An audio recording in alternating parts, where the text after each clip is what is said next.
Okay guys, we're here at Seoul International Mountain Bike Challenge 2025 and it's August 22 now. It's seeding run today and we're here with our Philippine athletes Eugene and Gab and of course Boss Hernan of Team Hattons. So Eugene, tell us about the track condition right now. Kanina nag-practice kayo, di ba? So what's the track condition kanina? And Gab, what's your strategy going dito sa race? Sa track condition naman, medyo madulas. Kaya kailangan talaga natin focus. Tingnan mabuti yung mga racetrack na medyo mahirap kasi yun ang madulas dyan eh. Kaya sectioning, importante yung sectioning, pedaling. Sa pedaling okay lang pero pag sa mga track na technical, medyo madulas siya. Kaya ingat-ingat din tayo. Yung strategy natin ngayon is while maputik yung daan, kailangan natin ng mental toughness and flow ng mga obstacles and tipid-tipid din sa power natin ngayon kasi medyo padyakan.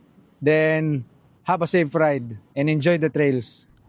Okay, so Boss Hernan, Team Hattons, so they're privateers guys if you're wondering, but right now they're representing also of course the Philippine flag with their Team Hatton. So si Boss Hernan, they're not new to the international scene. Nakapag-compete na rin sila with other countries, mga races sa other countries. No? So Boss Hernan, just tell us about dito naman sa Malaysia. So good morning po once again to our USRDF especially. Shout out dyan and then shout out po sa ating mga Filipino riders all over the world. So basically, share ko lang yung track quality tsaka yung type ng lupa muna. So sa track quality guys, hindi siya bago sa atin. Kumbaga we are having this all over the Philippines, this kind of track. So sa bantings, sa race rules, tsaka sa organization, medyo strict talaga sila guys. Kasi UCI rules talaga eh.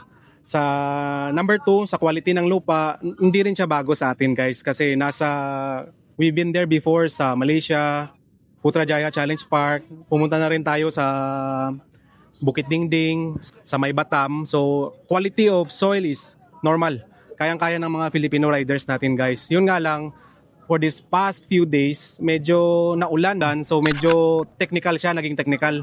So, ang challenge siguro sa mga riders natin guys is they have to adjust their tires, especially sa grip, sa type of tire, sa size of tire. So, dapat i-adjust nila yon sa quality of soil today.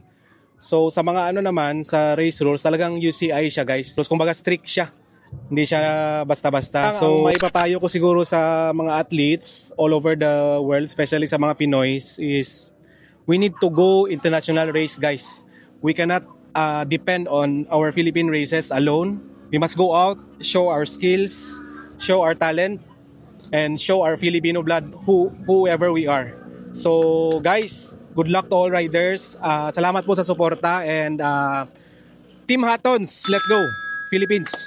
Okay, so we have here Gab Amigo representing Team Hattons, Bike Town Cyclery and Aggressive Cycling. So Gab, kamusta yung track condition and take us through your mindset going to the seeding run?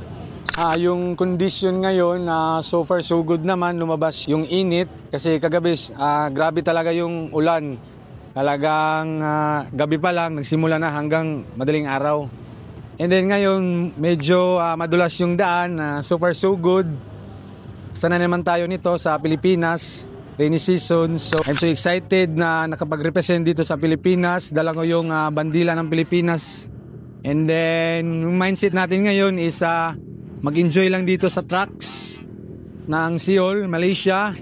And hopefully dapat safe lang kami lahat. Then condition naman yung mga riders natin. Then yung mga bikes, all goods. Tsaka yung media, andyan lahat. Sponsor, meron. Maraming salamat sa mga sponsor ko. And enjoy lang kami dito. Safe ride. And uwi kami sa Pilipinas ng buo.